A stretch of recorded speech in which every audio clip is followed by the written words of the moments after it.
Support for this show, Politics Done Right, comes from politicsdoneright.com, publishers of How to Make America Utopia, Take Away the Economy from Those Who Rigged It, As I See It, Class Warfare, The Only Resort to Right-Wing Doom, It's Worth It, How to Talk to Your Right-Wing Relatives, Friends, and Neighbors, and other books written by Egberto, Willies.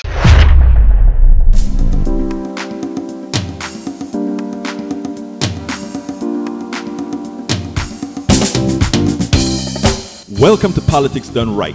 I am your host, Egberto Willies. This is a progressive program that will take the mystery out of politics. This is the program that will encourage you to make sure government becomes we the people. Whether you are liberal, progressive, conservative, or otherwise, you get to air your point of view. We are an independent media outlet that, unlike mainstream media beholden to corporations, we only owe allegiance to you.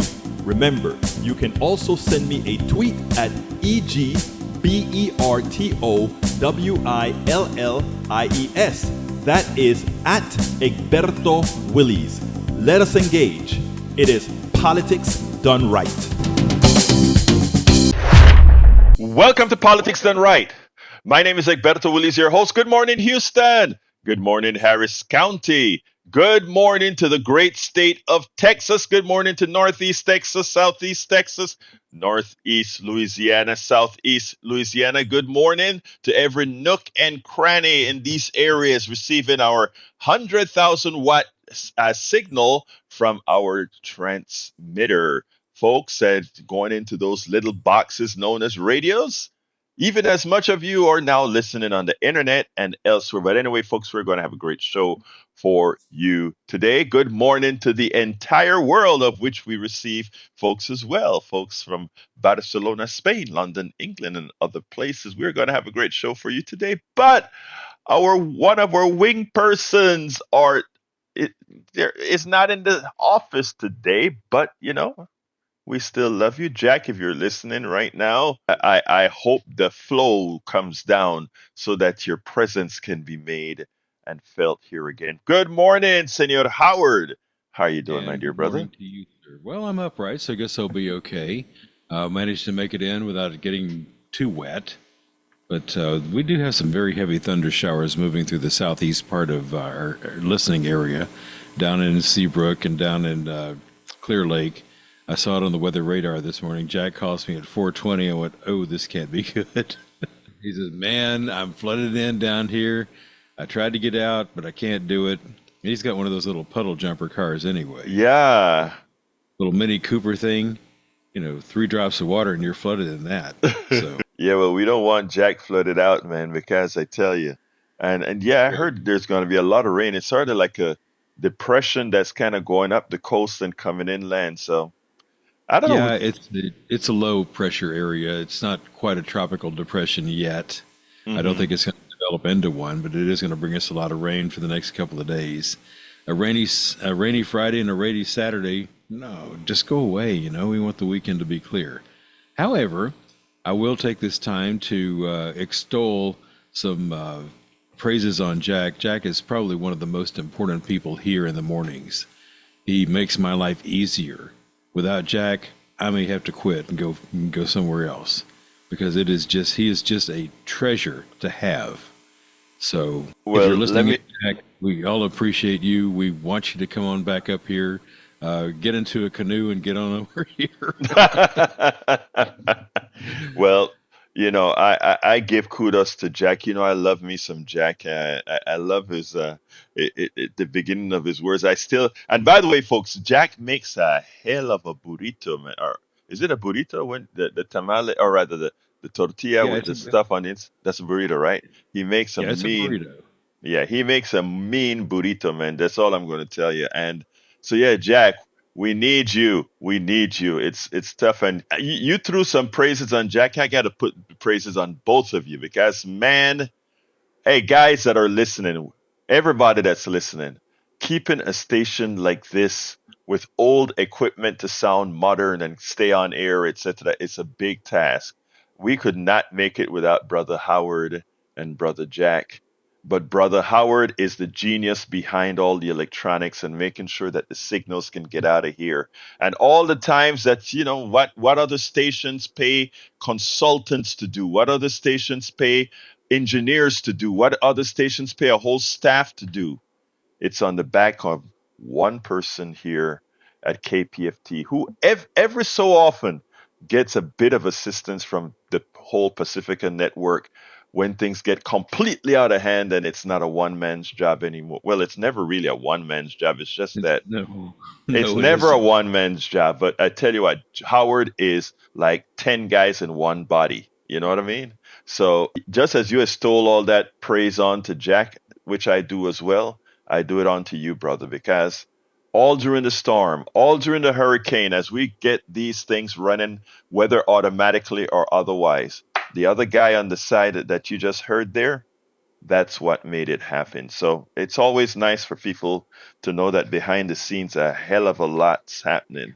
A hell of a lot. So thank you as well to my dear brother Howard. And Jack, if you're listening, I don't know what to do. I don't have your 2 or 3 minutes that you start the show with, man. Well, he's not going to be able to hijack the show today. Yeah. Because, well, we do that regularly with your show. He and I will hijack your show and send you off spinning in a different direction. But we're not going to be able to do that today. And thank you for the accolades, the tin cans and string. Yeah, it's not an easy job. I mean, No. I didn't sign on for this, but this is what it turned into, and I'm okay with it. I'm okay. Well, there's one thing I tell you, and I want everybody here to listen to. One of the things that makes doing a job, even sometimes when the cash ain't there, is that you love it. There's nothing like, I mean, the one thing that makes low low I can tell you in my case a Oh, free wage wage. earners. I I don't was going want to to. say you were telling me, yeah, I must love it. I said, "No, I was just thought I was crazy. That's all." No, you love it. You can say whatever you want to say, Howard. I watch you when you're making things happen. You love this kind of work. You love giving, and it's not about just loving the technical stuff. It's just loving that, hey, the stuff that you guys are hearing on air, I made that happen, man, and I love making that happen. And it's great. Look, and the same with Jack, I mean, when you can, if people can do things that they love, it makes whatever it is that you're making for it palatable. Not necessarily that's what you want, but it makes it at least palatable. But man, we got to do right by everyone. And I mean, that's all I'm going to say. When you like what you're doing and when you feel that what you're doing is so important to what has to be, to society or otherwise, it makes things worth doing. And put it bluntly, that's why I do this. KPFT doesn't pay me a penny, guys. Okay, and we do this every day. So I mean, look, thank you, Howard.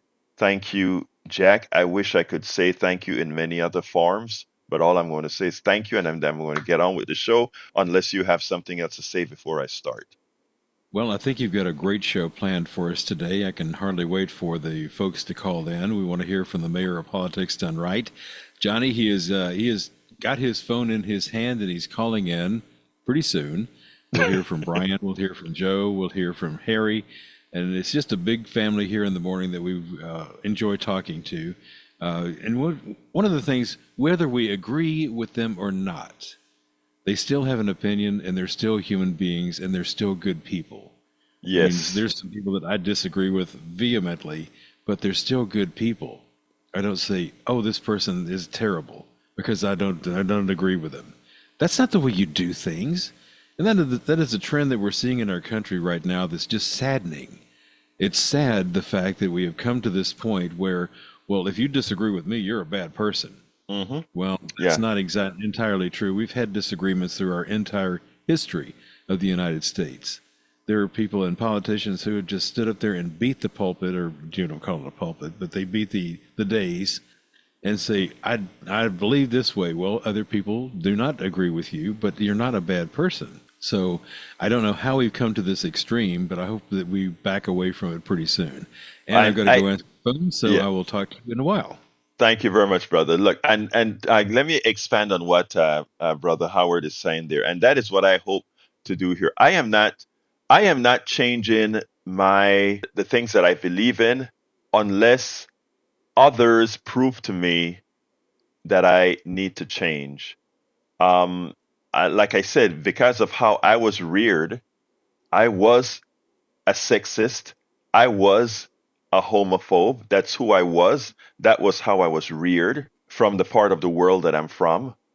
But as I was educated, as I came to the States and I was educated and I accepted the education because and I'm not looking for a pat on the back or anything like that because I was a stupid SOB for being a sexist.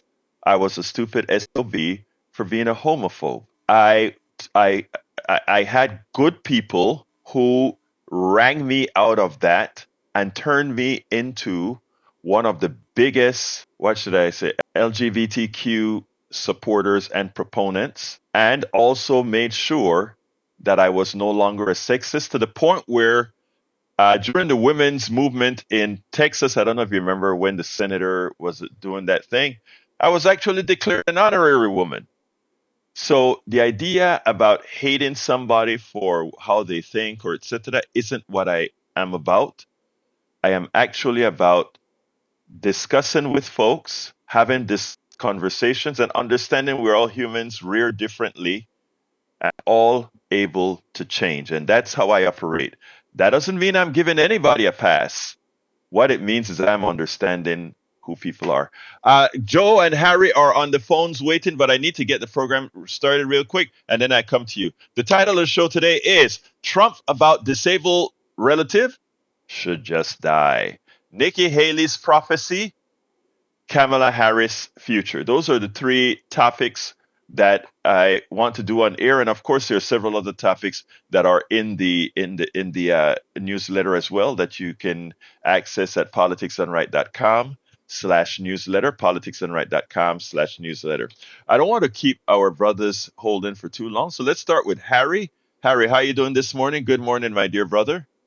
Good morning, Egberto. You are a terrific person. You shouldn't beat yourself up too bad about, when you're talking about homophobia. It's just you got a better understanding about homosexuality, and once you understood why homosexuals are the way they are, you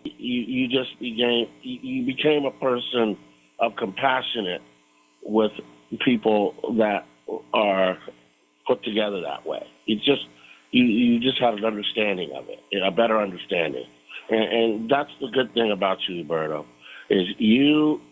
And I try to do that myself. When you don't understand something, you try to better yourself to have a better understanding, so you'll have a more of an appreciation.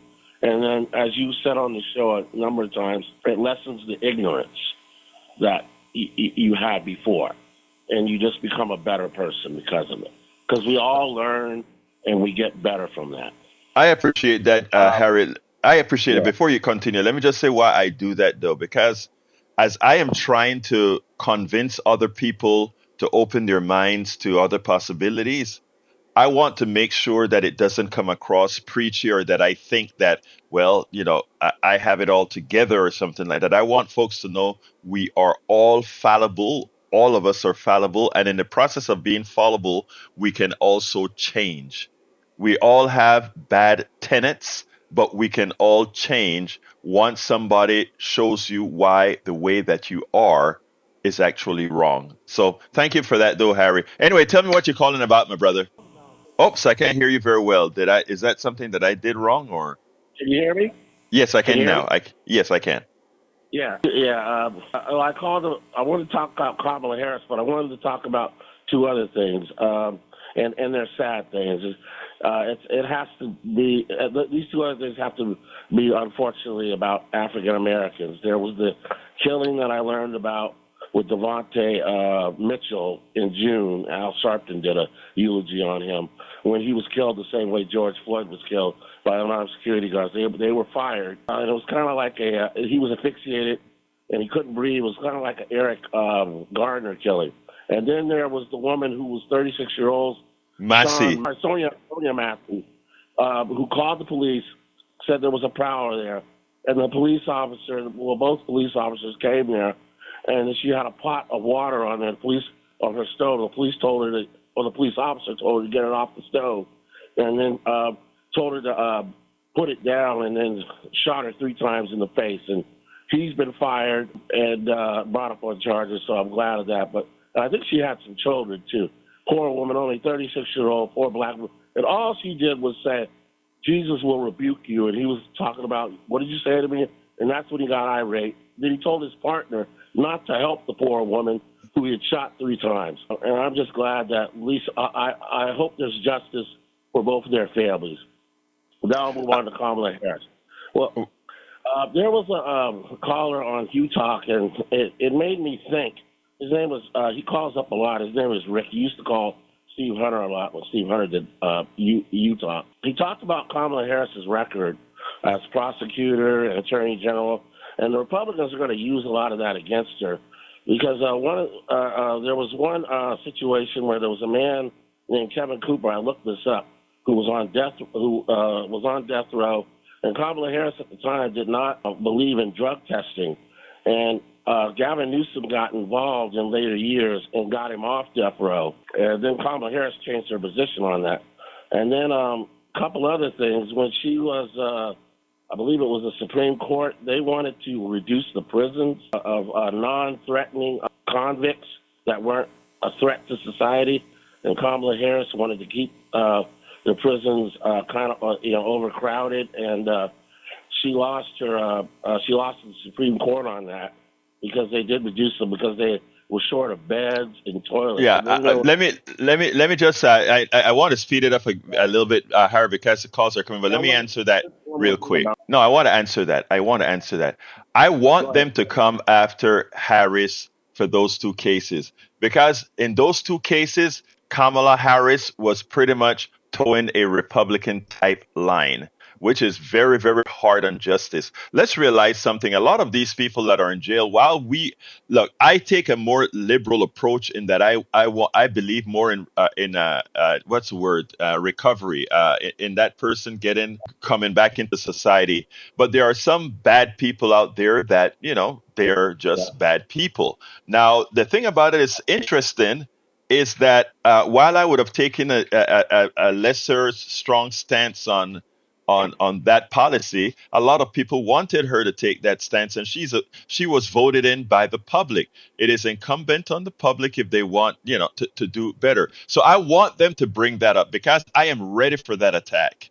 I am ready for that attack on Kamala, because while I don't agree with Kamala's position on this extraordinarily tough on crime, that is what most of Republicans and a lot of society wants when it comes to somebody who had issues. I look at social economics and all those other things, and many people don't. So what I'm saying, I get it, Brother Harry, bring it on is what I keep saying. Bring it on, because I will be a staunch defender of her. Anyway, let me go to Joe, Harry, because I think I gave you a lot of time. 6 minutes. One more point real quick before you go. Real quick, 10 seconds. Yes. Steve Mnuchin, when he defrauded a lot of people out in California, I read up on that too. And Kamala's point on that is her office just decided not to pursue that, and there was not enough evidence. And Steve Mnuchin defrauded a lot of people, as you know. Got it. I got to go, Harry. I need to go to Joe. You're correct. I got to go to Joe. Come on in, Joe. Hey, good morning, Egberto. Hey. Good morning, brother. Talk to me. So, all right. Hey, so many times I've had to read a lot of scientific papers, right, in my life. You get thrown into a room, you say, okay, you're immunology, you read all these papers. Or you're thrown into another room and say, structure determination, read these papers. Thrown into another room, basic metabolism, boom, go. Read all these papers. And I've had to read thousands and thousands of peer-reviewed papers to absorb these different scientists and get trained, do my job, and so forth. And so recently I got interested in climate science, and just through the talking, thinking about the Green New Deal and the way that society is changing due to the scare of global warming. And right away something was kind of off about it. It was like you couldn't in science, they don't ever say it is an indisputable fact that, Darwin's laws of genetics are inviolable, right? You don't say that, right? You have a hypothesis, you have a theory, and then way on up there after centuries, you might have a law, right? But you never ever, cement something, right, in science. But in climate science, they did. They would lead with, it is an indisputable fact that human activity is going to lead to the destruction of the earth, right? Well, so I just found a paper that it's a couple of months old, but it's in Elsevier magazine. It's in a science production, and that is the gold standard of peer-reviewed journals. And I'm going to read a bit of this summary here. A powerful peer-reviewed scientific study delivers substantial evidence that carbon dioxide emissions in the atmosphere have zero impact on the Earth's global temperatures.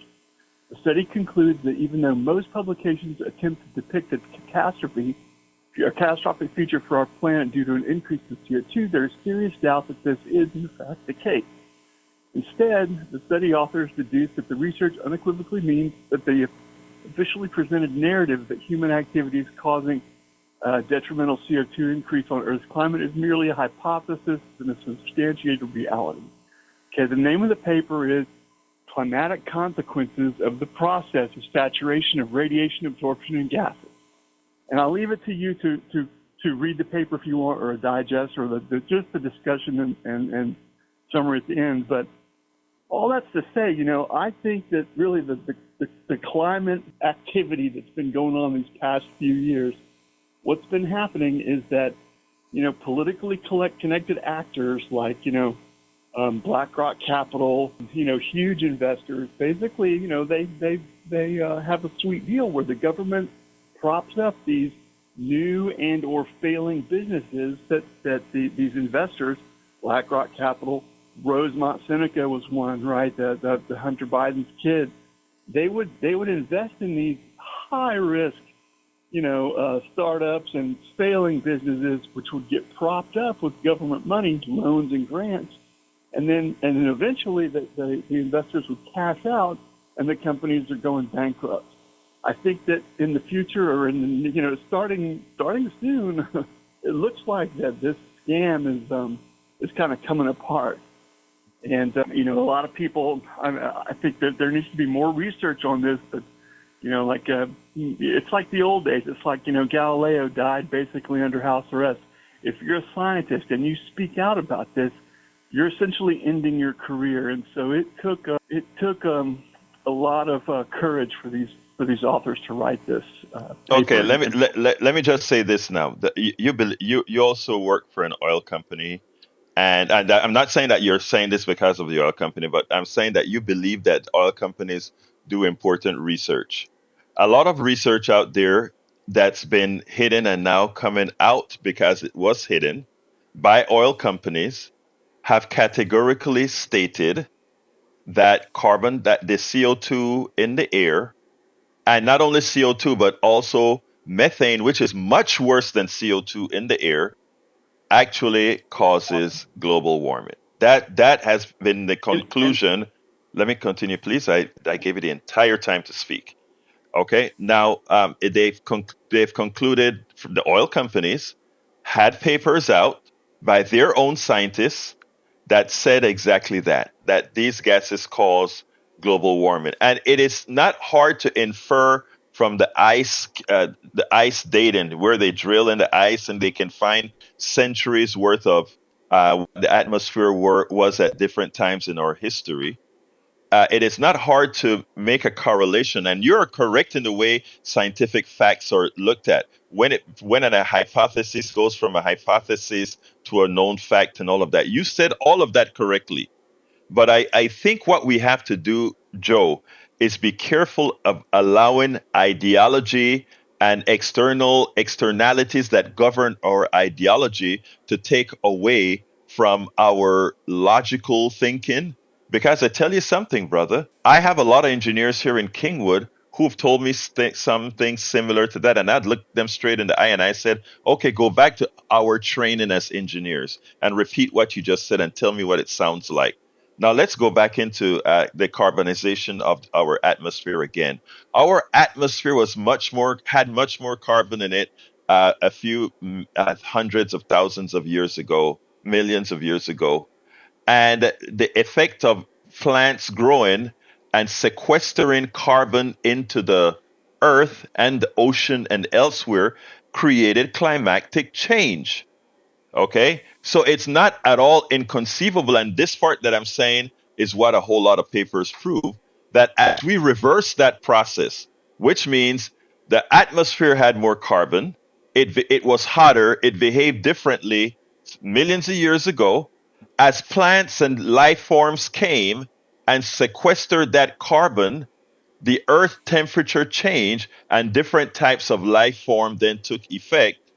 It is not a blasphemy to come out and say, well, human beings are having a material effect on the earth, and these are proofs for it. I mean, I find that a lot of folks, and I include you in this one now, Brother Joe, are trying to let their cherry pick their science based on ideology. I am not doing that. If you gave me a legit, if you and Galileo is not the example to show. Galileo, under Galileo's time, science wasn't practiced the way it is practiced today, peer reviewed and all that sort of stuff. The church led science.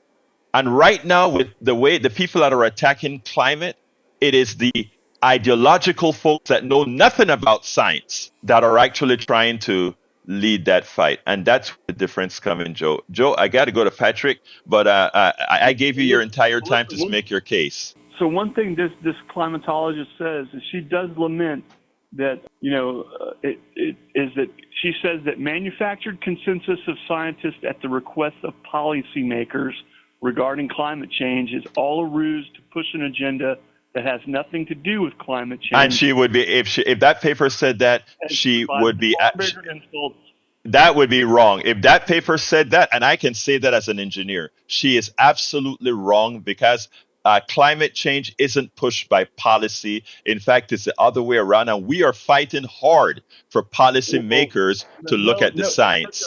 But I got to go, Joe. Joe, you got a lot of time. I got to get other people in. I mean, listen. I appreciate you, Joe. We'll talk tomorrow. We can continue this tomorrow. I got to get to other people. Let's go to Patrick. Come on in, Patrick. Wow, I can't ever follow this guy without changing what I'm going to talk about. But first, I wanted to address what happened with Brian yesterday. Yes. Good morning. Sorry, Brian got really upset, and that kind of upset me. I don't want people to come on here and feel like they're being personally attacked. And the caller before him did make things a little bit personal, but I didn't hear him attacking his intelligence or anything. So Brian, please don't think that any of us are calling it unintelligent or anything. He was kind of knocking on common sense, and what common sense to me, this is important, isn't going to be common sense to Brian, because our brains solve things very differently. It would be common sense to me to say being passive and trying to negotiate something would work better than force. And it would be common sense to Brian probably that force will handle something, punishment will handle something. So, Brian, please don't take things like that personally from any of these callers. I like hearing what you have to say. I don't ever agree with it, but I like hearing it. But moving on to Joe. Joe, the scientific community has been sounding the alarm for 80 years on climate change.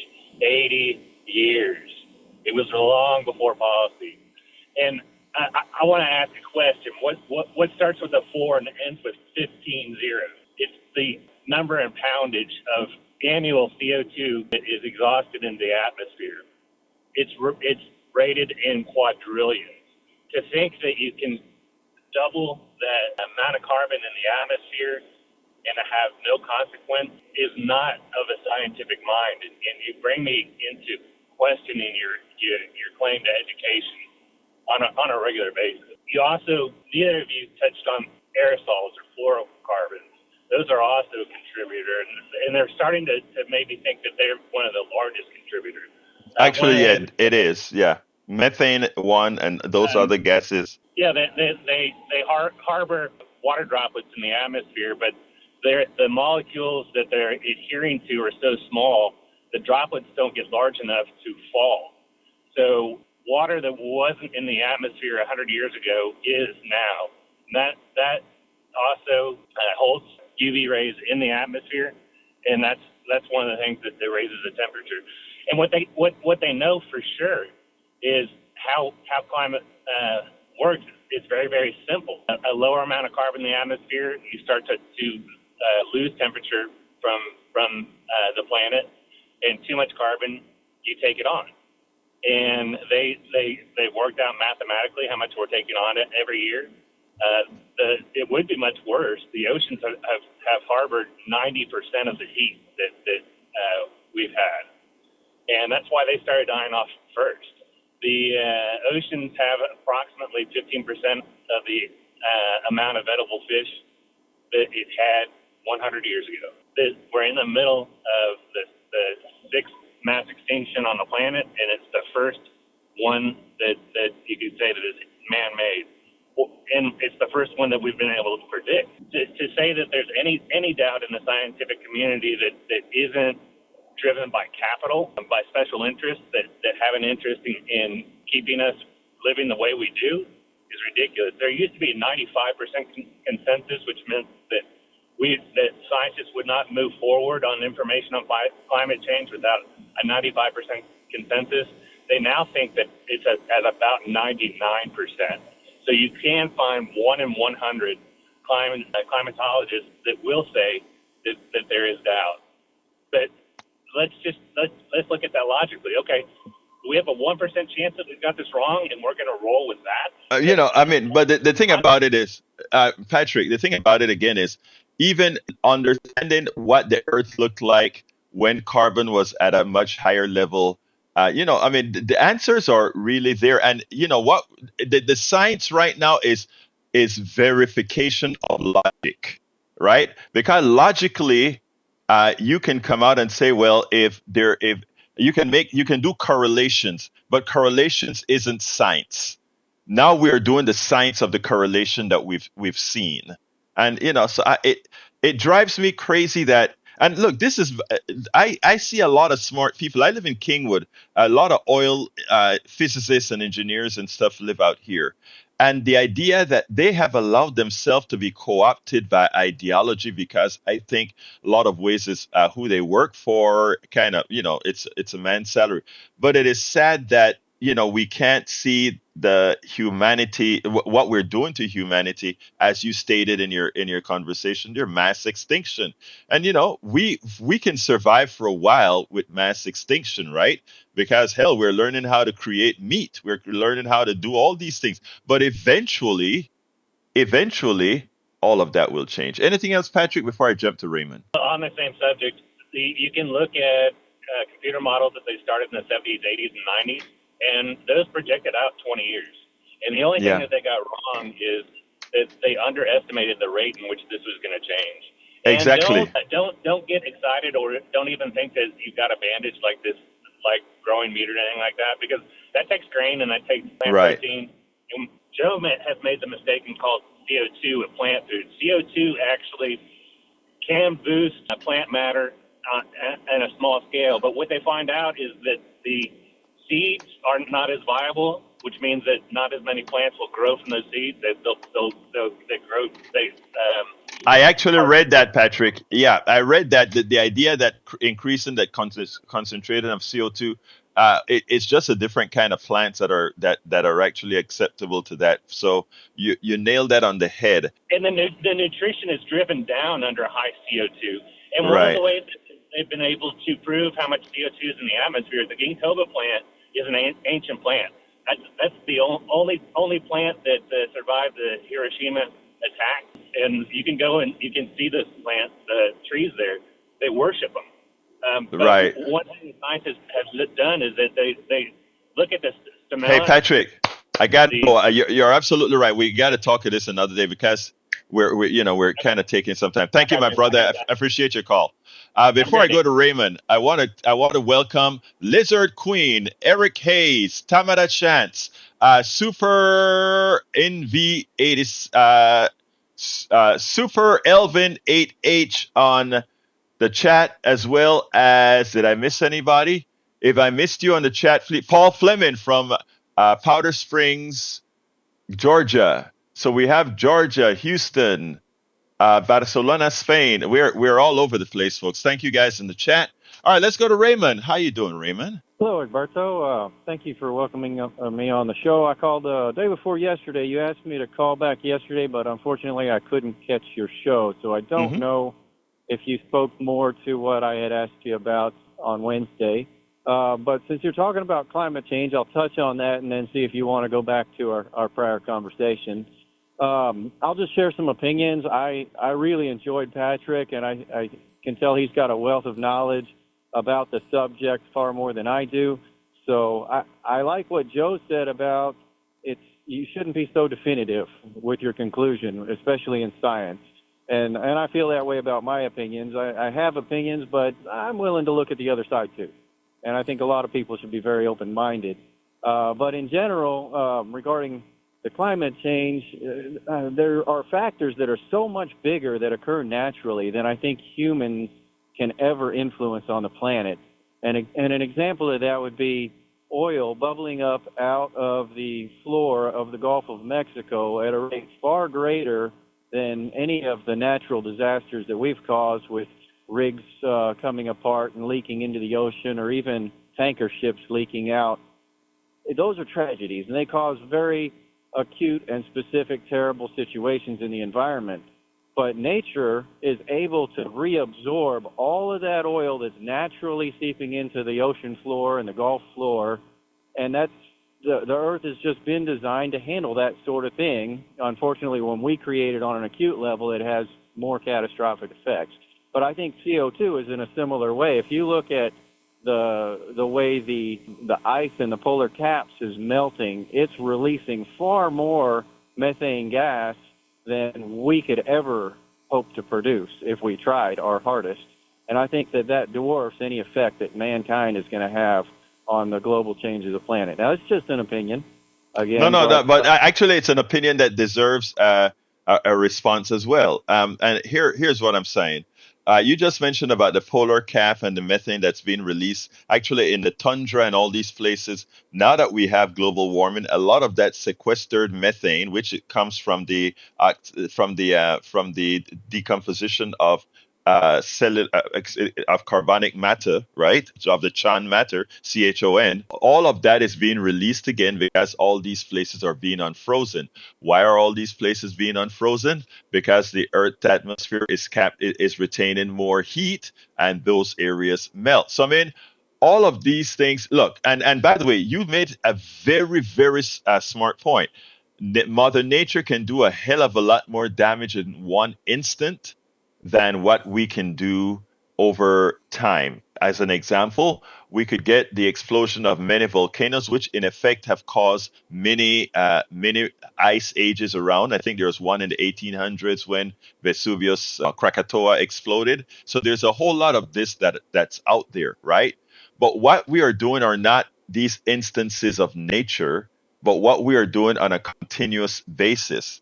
The carbonization of the ocean, we can measure the amount of carbon we produce as a human species going into the ocean. And again, there are several ways of doing that, carbon dating, etc., to make sure that carbon is there from what we burn. So there are a lot of these things that we know as statement that and you're correct. There are parts that are facts and there are parts that are assumptions. But the parts that are facts are quantifiable, and that is what I think many of the people who are trying not to promote that we are having a major effect on climate choose not to accept. Again, the ocean becoming more carbonic, that they're only 15% of the food because the chemical composition of the ocean has changed. Those are things that we have to take seriously. So I hear you, Raymond. So those are things that I would like you to add to your repertoire as well. By the way, what is it that we were supposed to talk about? I forget. Okay, so about taking personal responsibility. And in regards to savings for retirement, Yes, I remember and now. Yeah. sides to that argument, and one is society should help people because not everyone is able to take personal responsibility for Right. whatever. And I see that point. And then there's a balance between that and, well, if you don't contribute to society, you shouldn't be rewarded by it. I mean, you should have to be forced to contribute in some way in order to benefit. Do you there's know? two sides. Yeah, I no, just- you're correct. Let me there's answer two that now. arguments. I remember now. And let me first talk about contributing to society. Everybody, every normal person, right? The average person, if you use I don't like the bell curve, but if we use the big base of the bell curve, the vast majority of people want to work. They want to be a benefit to society. They want to help people. In every society, you have those people that are just going to be stragglers and those people that are going to be psychopaths. All right. And what happens is we dedicate those of us on that big bell curve. And I prefer not a bell curve, but a square with two edges on the end. We concentrate too much on those two ends and create, or policies tend to create that. Let me explain what I'm trying to say here. You're correct. Everybody should be contributing, but everybody won't contribute. That's just not reality. There are some people that will be loafers for their entire life. We can decide as a society if we want those people to just die off, not let them just die at death. But then there's the other side, the psychopaths, which are the capitalists that hurt us all. And I know you're going to take exception to that, but I can mathematically prove that as well.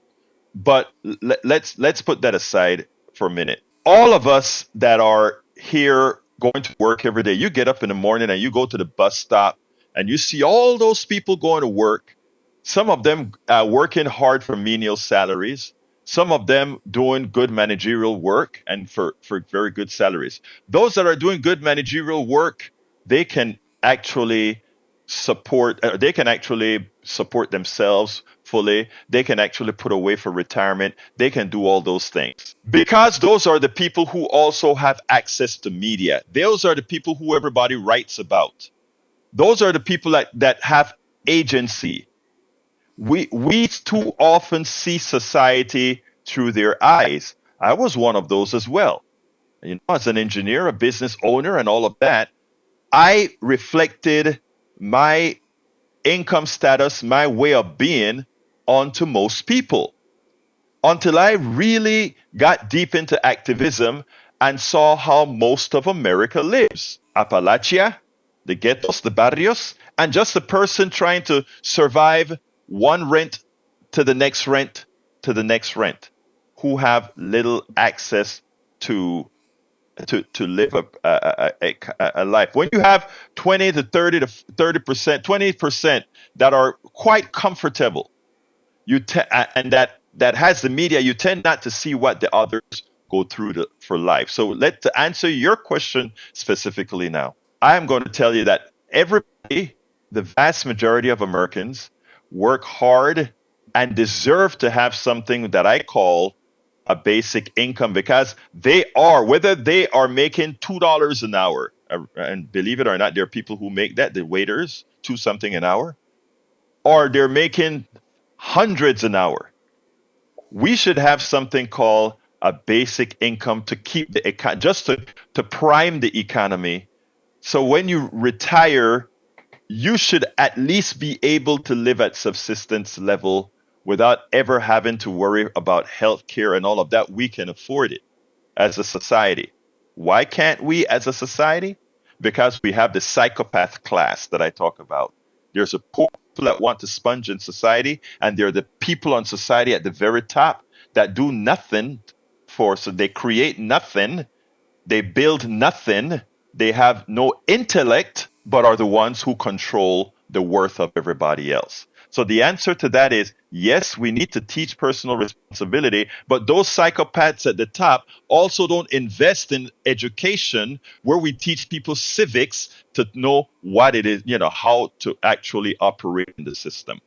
One of the things I promised myself to do is to try to open people's eyes to the psychopath, that we the people the vast majority of us, can create a society, an economic system that allows all of us to flourish without creating the parasites that takes it all from us. All right, you can answer me, Raymond. I appreciate you giving me a moment to respond to that.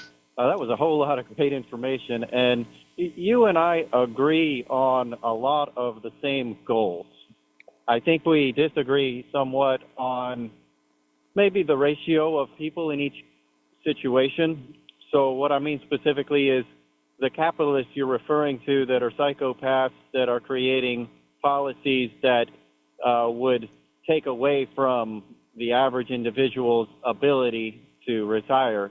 I think there are those people and they do exist, but I think there's also the vast majority of capitalist-minded businessmen and business people in America that are not in that group. And just like you said, the vast majority of people want to work and contribute. I agree with that. And there's also a lot of business people in a class that I think the vast majority of them also want what's better for society. And I agree, but I don't think that's a disagreement. I don't think we disagree. I don't think we disagree. Let me tell you where I think there is some issues here, Raymond. The issue for me is that the economic model is wrong. The economic, you can be of an, like Bill Gates is a nice guy. Bill Gates has given away all of his money. So is what's the guy, the second richest, the guy who owns Berkshire Hathaway. All of these guys are not bad people. Berkshire Hathaway guy wants his secretary to pay the same tax rate that he pays. The problem is who gave Bill Gates the right, because he have all that money he determines how all that redistribution is going to occur. Bill Gates does. Bill Gates may be a nice guy, and Bill Gates may choose the right way to redistribute that capital. But Bill Gates didn't earn that capital. Other people earned that capital, and Bill Gates, because of the economic system, was rewarded as the person who started Microsoft, which was based on technologies that the collective created. It gave him the ability to accumulate that wealth. That's a flawed economic system that doesn't assign worth to those who actually produce. And that is what I'm trying to get people to understand.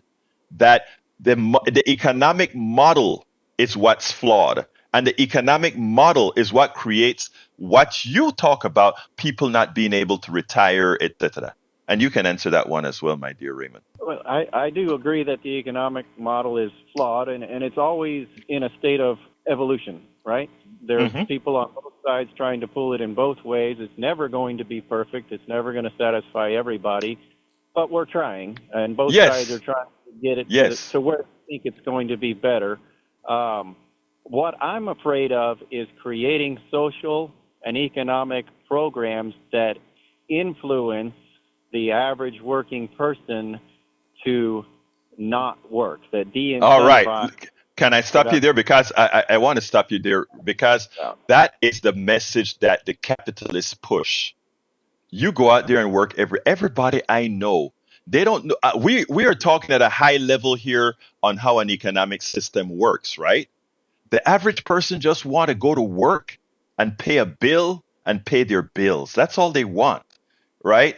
And it's the people who do the finagling about how the economic model works that find a way to take care of, that find a way to skim from all those people who just want a job. In other words, it's, the people who sit down there and think people are going to just try to find a way not to work.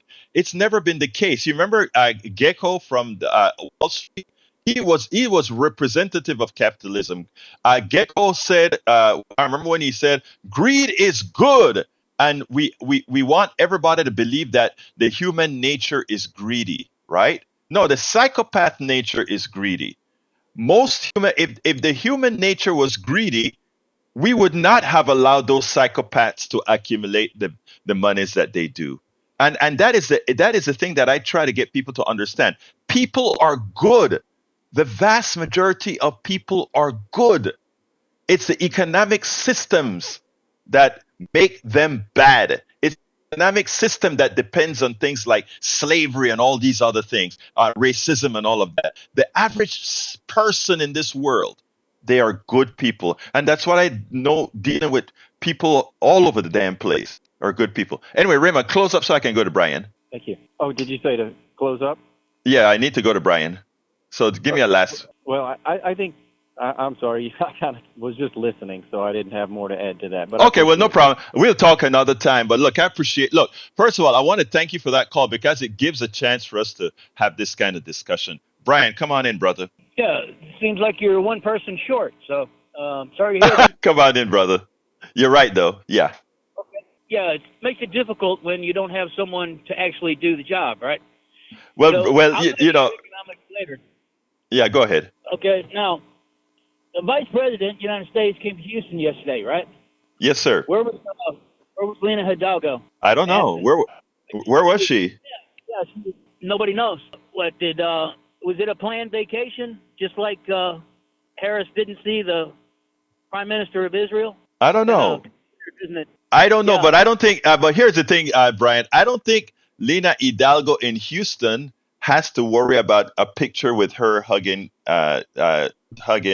Kamala Harris. I think it would actually expand her voting base in Houston.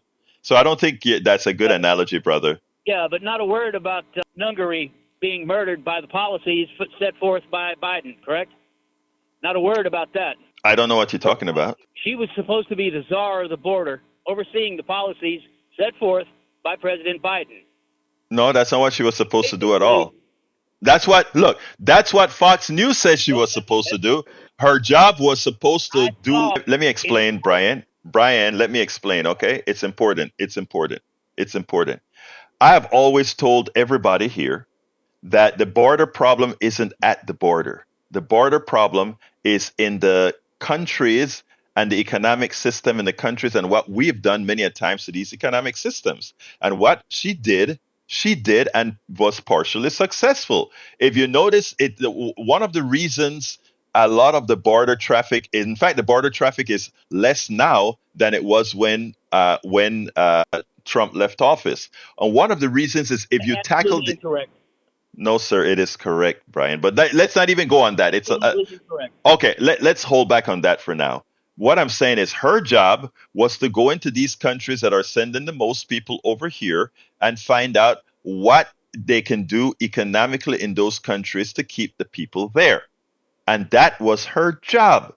Her job wasn't to somehow go ahead and fix the border problem. It was to fix the border problem from a systemic level. And that is one of the problems we have with many of the people on the right. They don't look at things systemically. They just want to cover everything else. But anyway, Brian, make your second point, my brother. No, that is the point. Is she went to what, Panama one time? No, not Panama. Panama doesn't have a problem with this. Okay, she went to one country one time. What type of bill was passed that she set forth to prevent any economic disparity to stop it? Okay, None. here's it. It's not a bill to be passed. Brian, it's not a bill to be passed. Brian, you gotta let me talk. It's not a bill to pass in the United States. It's something that had to be done in the other countries. So we gave the other countries monies to sort of help in their economic system to solve the problem. Now, here's the thing. If we want to get deeper into this, I don't have the time to get deeper, but let me just tell you this. Remember this. We create policies with NAFTA and other treaties that have materially affected these other countries. We have created embargoes in the case of Venezuela that materially affect these countries. And so what we are getting is simply blowback. And I understand that people don't like to look at causation, but that's the cause. But go ahead. Close up because I got to go. So finish her up. You have the last word. Okay, the bill that was opposed by the Republican was not a standalone bill. It had amendments attached to it. It would still let more than 1.3 million illegal aliens in per year. Okay. That's why it was declined. Hey, I got to go now, my brother. I'm sorry, but I'm at 1 minute and I got to pass it to Howard before I close up. But thank you, Brian. I'll talk to you tomorrow. Come on in. You Thanks, too, brother. Brian. We always like to hear from Brian. He's always got something very interesting to say, as have all the callers this morning. Just a good show. There is a rumor that the Republicans are telling you that the unemployment rate. Support for this show, Politics Done Right, comes from politicsdoneright.com, publishers of How to Make America Utopia, Take Away the Economy from Those Who Rigged It, As I See It, Class Warfare, The Only Resort to Right-Wing Doom, It's Worth It, How to Talk to Your Right-Wing Relatives, Friends, and Neighbors, and other books written by Egberto Willies.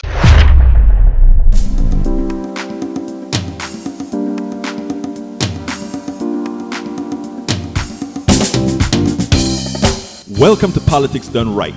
I am your host, Egberto Willies.